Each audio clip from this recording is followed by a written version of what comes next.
Nos anos de 1980, a ficção nos trouxe diversos heróis de guerra que venceram batalhas na Guerra do Vietnã.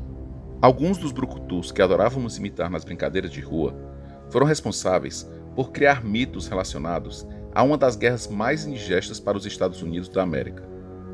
Mas você sabe o que causou essa guerra? Sabe por que ela terminou? Sabe quem foi o vencedor? Se é que há um vencedor numa guerra tão sangrenta? Descubra agora 5 fatos sobre a Guerra do Vietnã aqui no History to Go. O que foi a Guerra do Vietnã? Conhecida entre os vietnamitas como Guerra de Resistência contra a América ou simplesmente de Guerra Americana, ela envolveu 3 países na Indochina: Laos, Camboja e Vietnã. Ela durou de 1955 até 1975, tendo diferentes estágios. Embora a presença americana no conflito só tenha ganho maiores contornos nos anos 60, desde muitas décadas antes, havia o desejo dos vietnamitas, nacionalistas e socialistas, os chamados Vietcongs, de unir o país e expulsar todas as potências estrangeiras, tanto os estadunidenses, que se envolveram durante o conflito buscando impedir a expansão do comunismo, quanto dos franceses, que estavam lá desde o período do imperialismo europeu do século XIX. Em essência, havia 2 lados. O norte era dominado por comunistas baseados nas ideias do socialismo marxista e financiados pelas grandes potências vermelhas, e o sul, que defendia um sistema de livre mercado e tinha grande influência de países ocidentais.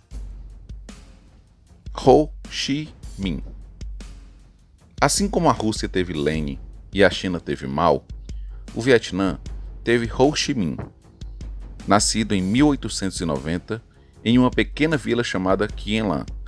O revolucionário teve enorme influência do pai, o primeiro habitante de sua vila a conseguir um doutorado e um grande ativista do movimento nacionalista vietnamita. O jovem cresceu com o ódio comum em muitos vietnamitas do colonialismo e da presença dos franceses no país. Um fato curioso é que Ho Chi Minh chegou a viver no Brasil durante um tempo.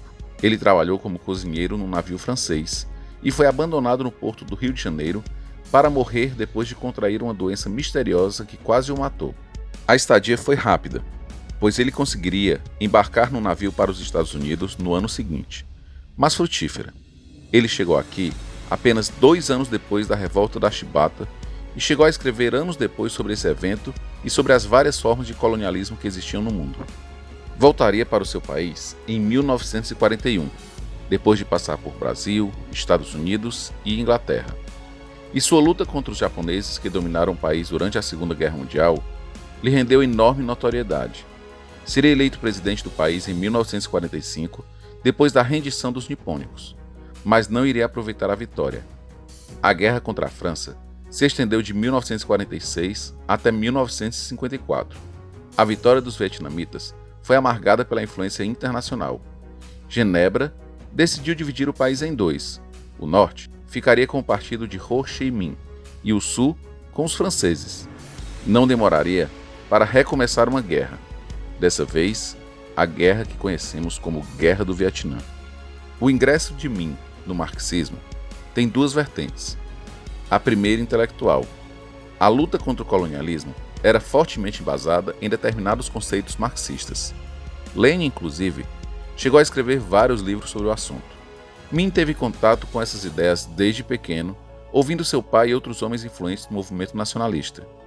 O segundo é o isolamento. A luta para ver seu país independente da influência direta dos franceses, japoneses e americanos resultou em várias vitórias amargas, onde o Ocidente continuava a influenciar. Aliar-se ao outro polo, até para conseguir meios de lutar e mantimentos, pareceu o passo óbvio. Armas químicas. Embora esse tipo de arma fosse proibido desde a Primeira Guerra Mundial, houve uma enorme quantidade de armas químicas usadas nesse conflito, principalmente para tentar tirar a cobertura vegetal que protegia os Vietcongs de ataques aéreos e servia para camuflá-los das tropas terrestres. A grande verdade é que o conhecimento do terreno por parte das tropas nativas era uma vantagem enorme. Os americanos lutavam em terra estrangeira e sofriam muito, não somente pelo fato dos vietnamitas saberem se esconder, mas com o calor, as chuvas, os mosquitos e as doenças. Para destruir essa floresta, que custava tanto aos americanos, foi criado o chamado napalm. A substância é uma mistura de gasolina com uma resina espessa de palmeira que gera temperaturas superiores a 1000 graus Celsius. O contato com os humanos era devastador, tanto por fundir ossos, músculos e peles, como pela morte por asfixia a partir da liberação de monóxido de carbono. Os danos ambientais ainda estão presentes em algumas áreas do país que foram mais ativas durante a guerra, e o índice de dioxina, uma substância perigosa para o ser humano, ainda é muito mais alto do que deveria ser por causa do uso de napalm.